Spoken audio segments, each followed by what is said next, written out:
Warning: the following podcast contains violent scenes that may be unsettling to some listeners. Listener discretion is advised. There is a Gorgon inside the box, and we want to figure out what it is doing. Unfortunately, we will turn to stone if we see her face, and she might try to make us look. Join Becca playing Vector, Joreen playing Nila, Monica playing Maxine, and Tillman as the Game Master in Think Before Asking, an Eclipse Phase scenario written by Anders Sandberg. Please follow Twin Cities by Night on social media and consider supporting us on Patreon. Enjoy. We left off in a tense situation.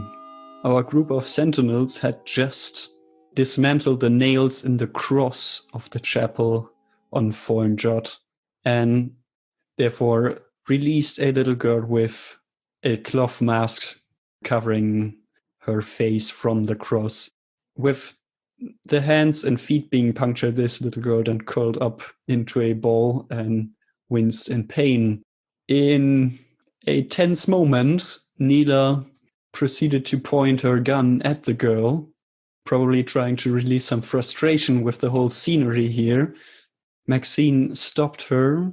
They turned around, realizing that they probably can't do much anymore here, and were faced with another little girl floating in from the corridor connecting the chapel to the main dome. And this girl said, "Ah, visitors. Lovely. You should pray with me. But why did you free Toshiro? He is a sinner. He needed cleansing." And this is where we jump back in. The little girl in front of you coming in from the corridor is pushing herself off one of the ledges along the wall and slowly floating toward you. You see it has a big grin on its face, maniacal wide eyes, blonde hair in a messy bun. You're pretty sure this was the girl that used the flail on another one. You're starting to somewhat be able to tell them apart, though it's still hard. They almost all look the same in simple robes or white overalls, really. They look to be made of linen, very few features. All of them have blonde hair and very similar features, really. Where do you think would you all be in the room right now? Who is closest to the entrance? Who's closest to the cross still, which is rather at the back? Nila and probably Maxine as well, as she stopped her, are slightly closer to the cross, but not at the bottom of the cross. Yeah, I agree. Maxine generally would kind of use Nila as a shield, so she would not be very eager to be the first one to leave the scene, but she also would not be too close to Toshiro, so I would say she's right by Nila, but keeping her eye on Vector. Vector would be probably the one between, so if it goes to the cross, Nila and Max, Vector, and then the entrance of the room is kind of how I see that. So Nila and Maxine, you hear a commotion coming from behind you again, where you left the girl that hung on the cross. You hear, a painful wince as the girl fights to get the cloth mask off of its face. It looks into the room, mouth gaping open, confused look on its face for a second. "Who are you?" And then their facial expression changes really quickly, and the girl starts talking really fast. "Oh, you're from Naus, right? You came in.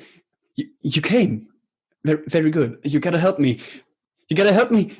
Julius put me on the cross. You gotta do something. Don't let him get to me."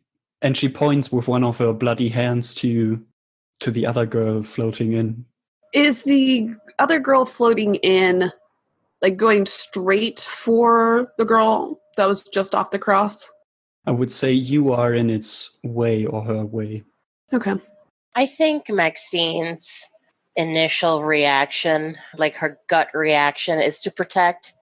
So she would see this child that's been crucified, and since she doesn't exactly know what they have done to warrant such treatment, and now she sees that the attackers in the room her instinct is definitely going to be to place her body between the cross and the girl that has come in, but also not touch the crucified child, and just very gently ask, why did they do this to you? What have you done? Julius, he snapped. I've done something so horrible. What was it? What was it that you did? You need to tell us. My work is I work in the field of don't you know? Now sent you. You should know. And then she reaches out with her bloody hand, clings to your vacuum suit, and messes it up a little bit. We should all be dead, but we aren't. Something went wrong. We need to get to Igor. He should be able to help you. And then you need to destroy the station. Okay, Luke. Yes, we are here to help you. Where can we find Igor? Also, why don't you tell us what you did just to confirm that you are who we think you are? I'd say at this point, the girl from the entry reaches you, Vector, and she says, "Oh, you won't get nothing but lies from this one. He's naughty. He's wicked." And the girl reaches out with one of her hands and grabs your hair really weirdly and tries to yank you around to approach the other girl and the other two. Oh, I do not like that.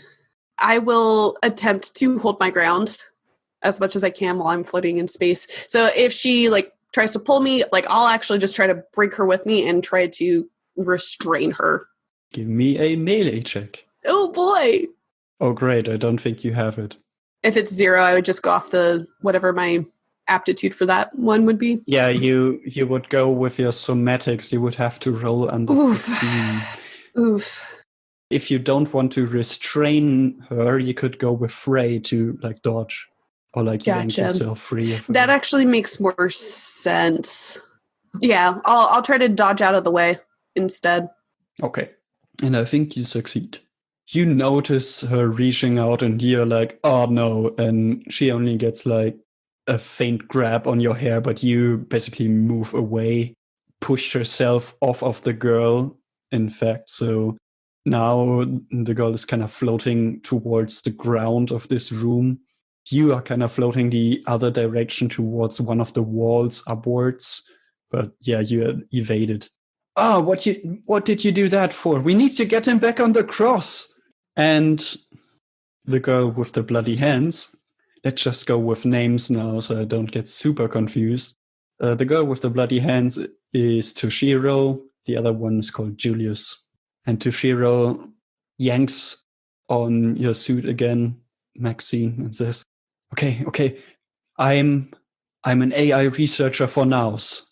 I've been working with them since the fall. You should know this. Julius over there is our chief security consultant. He's not right in the head. I don't know him like this. Can you get me to the medical bay and away from him, please? Okay, we're gonna help you, but first, as my companion here has stated, you need to confirm what it was that you did to end up on that cross. I worked on Project Wolffather. The details are highly classified. If you don't know yet, I can't tell you.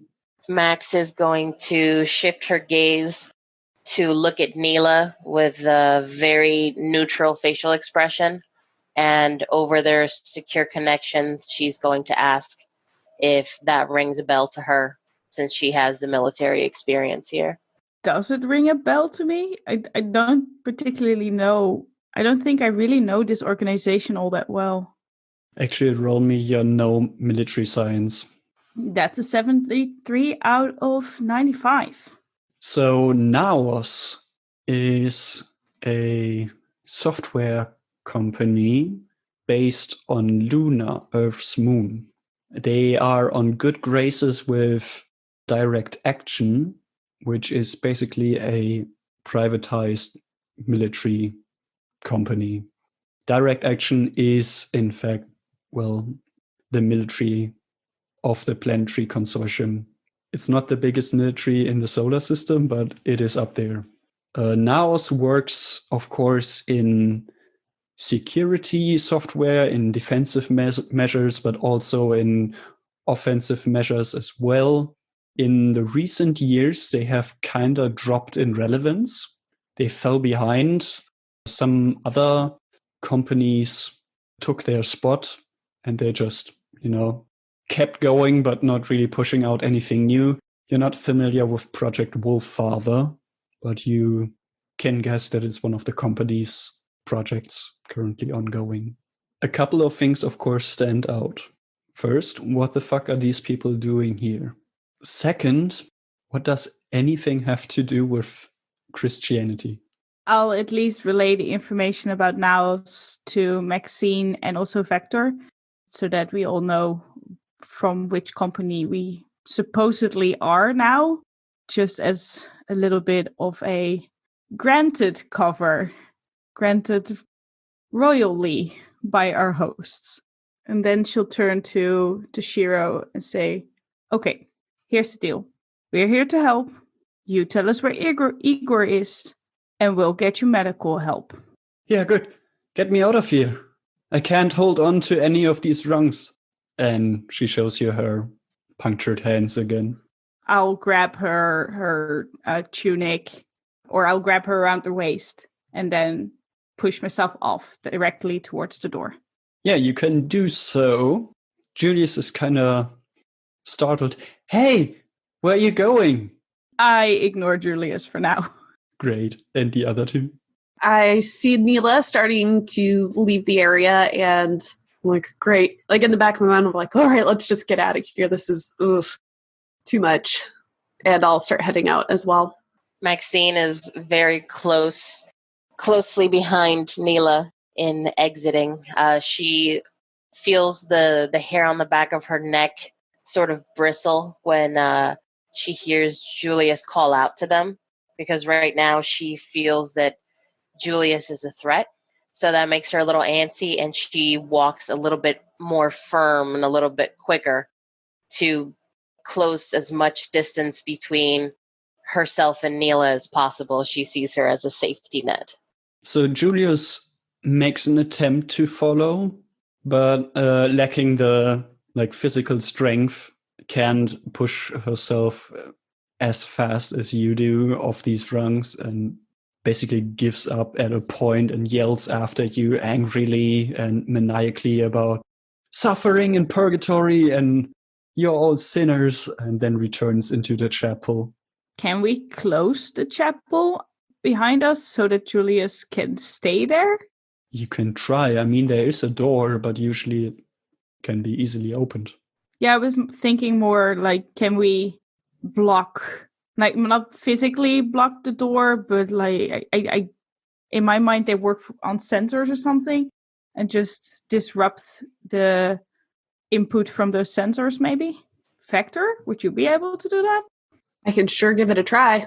Yeah, give me an infosec roll. The idea that I have right now is that you give the system like a false alarm of a pressure leak or something. So it seals off this module, and then Julius can't get out anymore.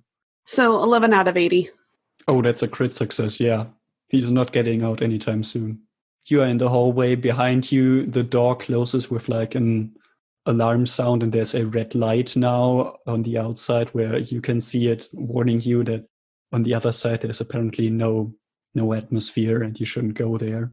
You can't hear the screams from Julius anymore. The door seals pretty well. Okay, that should buy us some time. I don't know how good that person is. All right, so where are we headed to? Please get me to the medical bay. Please give me the information that I asked for. Okay, please be more specific. What do you need to know? Well, you talked about needing Igor, right? So yes, Igor Pustelnik, doctor. He's our computer science, communications, and civil space specialist. Okay, good to know. I think he's locked himself into his room. Where is his room? In the living quarters. He points into a direction from the main hub that you're in now to one of the corridors you haven't gone through. And he gives you a room number, like, I don't know, 14. Now, was that so hard? Okay, we'll get you to medical and then we'll be on our way, okay? Okay, don't go to engineering. What's with engineering? Just don't go there. We need to destroy it. I want to know what I destroy before I destroy it. What's in engineering? You shouldn't be asking so many questions. Well, this situation shouldn't be as messed up as it is. Yeah, we should all be dead. So since we're not all dead, what the hell happened?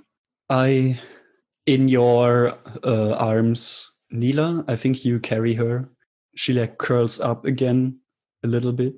I call it the Gorgon in a box problem. See, transhumanity was almost wiped out, but we face so many dangers right now. We need a safe way to get artificial superintelligence. So we used nested simul spaces to experiment on it. We bottled it up, and we never showed it the real world. But we never asked it the ultimate question, and it figured it out. And it put the report into my mind. It's horrible. And then Julius snapped, and I haven't seen Igor, and I haven't seen Kay Helibor. Have you seen her or him?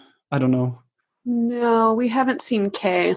Although Vector does kind of start to think about it a little bit, and in our little chat go, maybe the person in space? Question mark, question mark, question mark. Nila will answer, yeah, probably. Let's get this one to medical and maybe extract the information.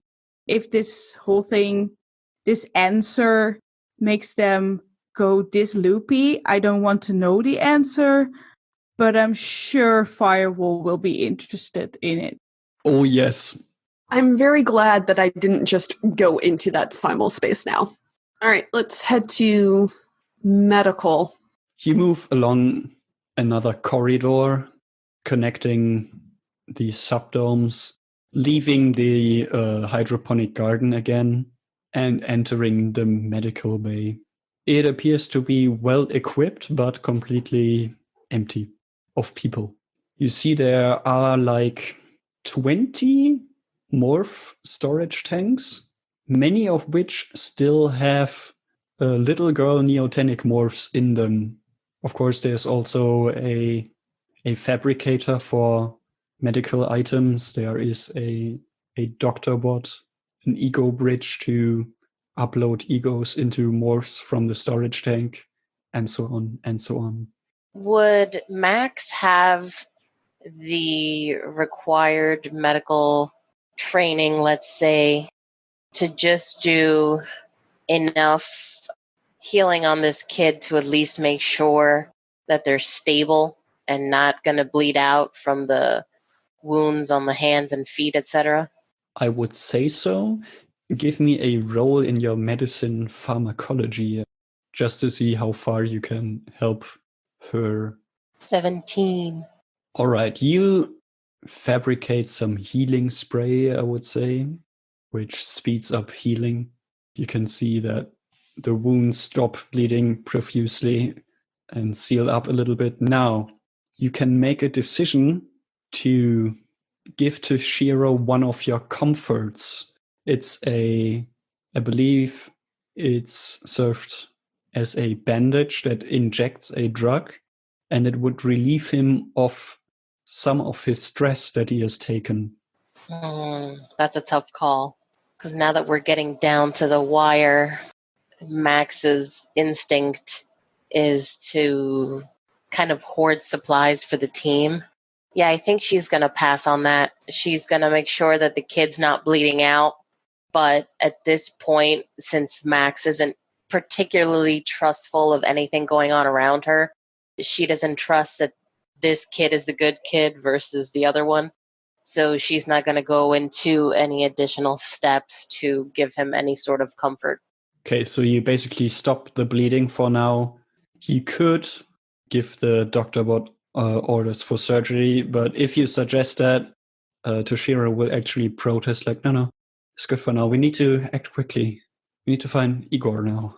Max is going to look at Vector and Nila after she's made sure that there's no more bleeding going on and saying, the kid's stable for now, but we really need to get a move on. Okay. Do you want to join us, or are you going to stay here? No, I want to come along. It's not safe here, so I don't know. I don't want to be by myself, and I'm not going to be of any help to you, but maybe I can warn you. That's okay for now. But if you become a liability, I will leave you behind. And internally, she's just going to scream, why do they have to be little girls? Why? Okay, lead the way. Okay. He pushes himself away from, well, I guess one of the padded areas where you had strapped him while you were working on him, Maxine, and back into the corridor out of the medical bay. Igor he was always kind of, well, reclusive, a bit difficult. I don't think he really believed in big transhumanity communities. He was kind of skeptical of them, and maybe has a point with us splitting up so much. But maybe he can help us now. His understanding of the technology here is much better than mine. I just do the software side and the experiments. You move to another corridor into, well, another of those connecting domes. You find that this corridor is much larger. It's extending into the dome. It's very narrow still, and you end up in like a tunnel that goes upward. Around you are many, many doors. This circular module seems to be subdivided into like cake pieces, and all the cake pieces are individual rooms, but they're also stacked on top of one another. There's maybe like 20 rooms. Toshiro approaches the one with the number 14. Is that the same room where we saw the morph that was in private mode before? He would say so. It's a bit hard to say offhand, but it seems very likely. Well, Toshiro isn't going to try to open the door. Vector will make her way there and start off with a knock first. Yeah, he just floats there. His hands are still pretty messed up. He just yelled out, Igor! Igor, open the door! Igor Julius is not here. Help came from Naos. And you don't get an answer yet. You knock on the door. Nothing happens. But as you wait and Toshiro keeps on, yelling, your attention is drawn to a nameplate on the side of the door, and it says Bospolsky. Who of you researched the inhabitants of Fornjot, the Covenant, Nila? That name would have come up. It is pretty much their spokesperson. Okay. She'll turn to Toshiro and say, are you sure this is the right door? Yeah, of course. He always used that room. It had some of the nicest furniture, I guess. He felt it was important. Okay, internally, Nila, or over the internal connection with Vector and Max, she's gonna say, these guys clearly took over this station because that room should belong to the spokesperson of this whole place. So there should not be an Igor in there. Further looking around, all the doors have nameplates, and none of them are familiar to you.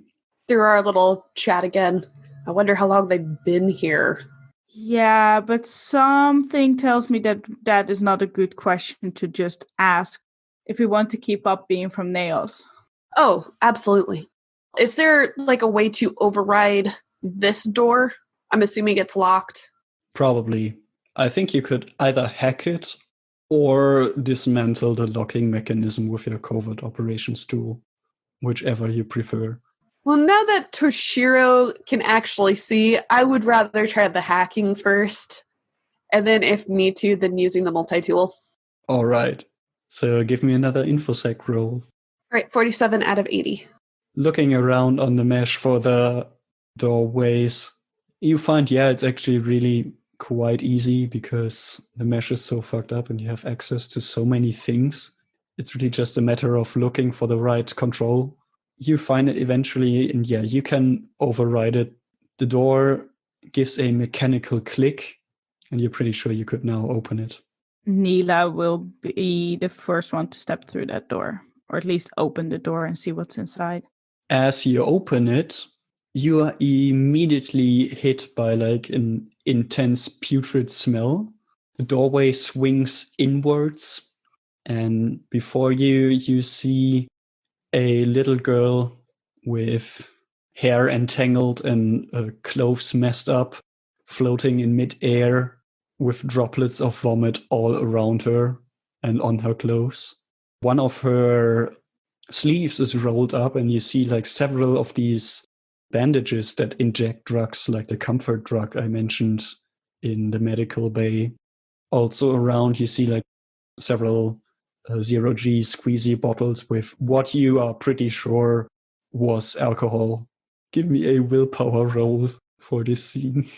Is that everybody? Yes. All right, so it sounds like I'm the only one who passed. So Nila and Maxine, you did not pass, so please roll me 1d6 for all the horrible things happening to little girls, or what they do to themselves, and that stress that you take. That's 3, so I'm still not over my threshold. 4 for me. All right, you don't like it, but it's not traumatic to you. However, Toshiro kind of freezes in place and is just staring wide-eyed into this room, not really comprehending apparently what happened to his colleague, the last one who he could maybe trust, since Julius is so completely insane. What do you do? I think Nila would close the door again, just to say, well, we saw enough of that. Wait, don't you want to at least check to see if Igor's still alive? Yeah, Max is going to cover her nose to avoid the smell, and she's dry heaving a little bit. But when Nila goes to close the door, she kind of puts her foot in the way so she can't fully close it. And she's going to nod when Vector's looking at her and saying this. She's going to say, we need to go in. We need to make sure that she's all right. We can't just leave people behind like this. All right, be my guest. I'll just stay here for a bit.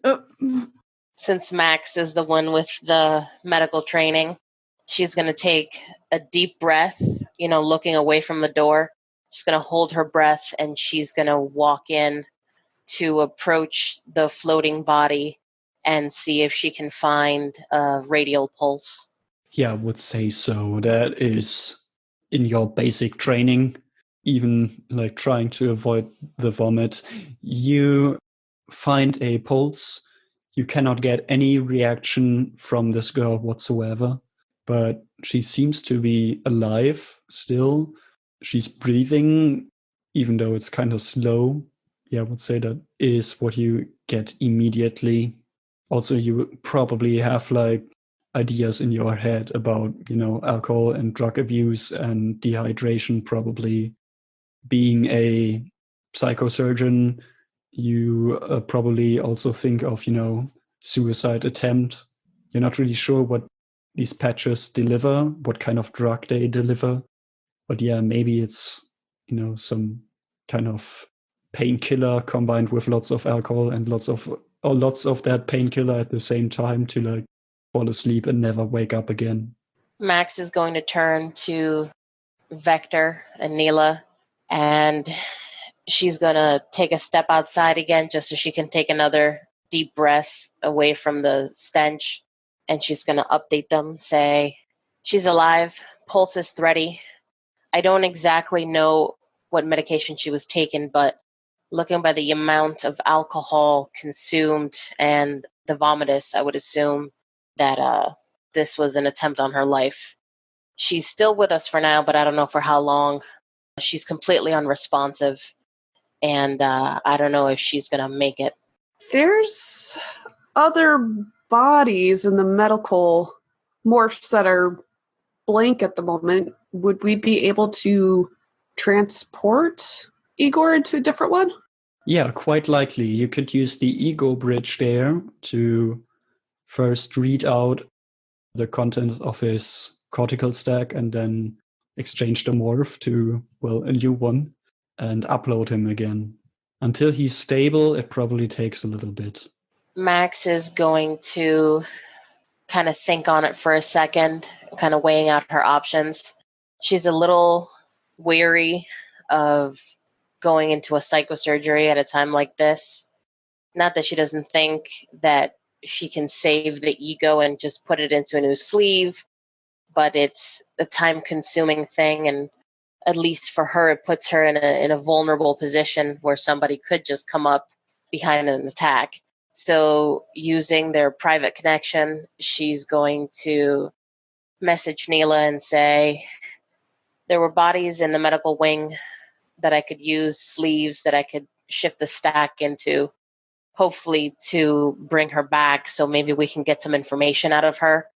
I'm thinking about the body that we saw when we first landed, since Toshiro is saying that, they were unsuccessful with their mission to end it all. I'm thinking maybe these egos are trying to end things manually speaking.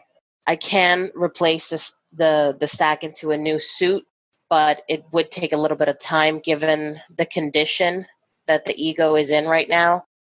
It's not going to be a once and done deal that, she's just going to pop out of this. So it's going to require time. Do you think it's worth pursuing for possible investigation, or should we call her a lost cause and move on? I think we at least want to know what kind of information they have. If not us, then maybe Firewall will find a use for it, especially because something happened here that wiped out everybody that was here before. How long is it's gonna take? A while, because if we can just remove the stack itself and save that, or maybe just save the ego and move on, then at least we have something. We likely don't have hours here. Yeah, would probably take a few hours to re-sleeve him. Or, actually sleeving him is fairly quick, but until he's stable and accustomed to his new body, you would say it probably takes a while, because he was in a pretty miserable state to begin with. From experience, Maxine, people who have, died or tried to kill themselves and then are being re-sleeved, they're usually very traumatized and need some, psychosurgical attention first. Max is going to respond. The re-sleeving isn't the problem. I can do that with, precision and speed. The problem is the acclimation process to the new body.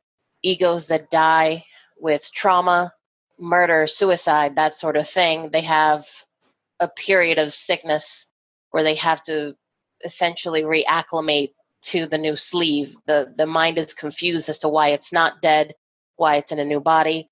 That's going to take hours that I just don't think we have at the moment. We could take the stack with us, assuming we get out of this place in one piece, and provide it to Firewall so they can extract whatever information they want from it.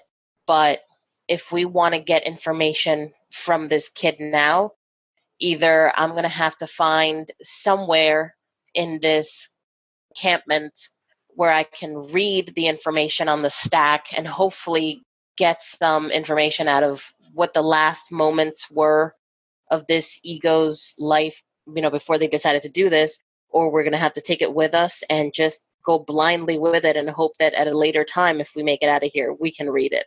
I agree with you. I think we don't have time to do a whole re-sleeve and a whole aftercare package, basically. But I'm planning on going out here alive and in one piece. So taking the stack might not be such a bad idea. However, is Toshiro going to let us just do that? That's not a question. Well, Toshiro doesn't have, presumably, the medical knowledge that I do.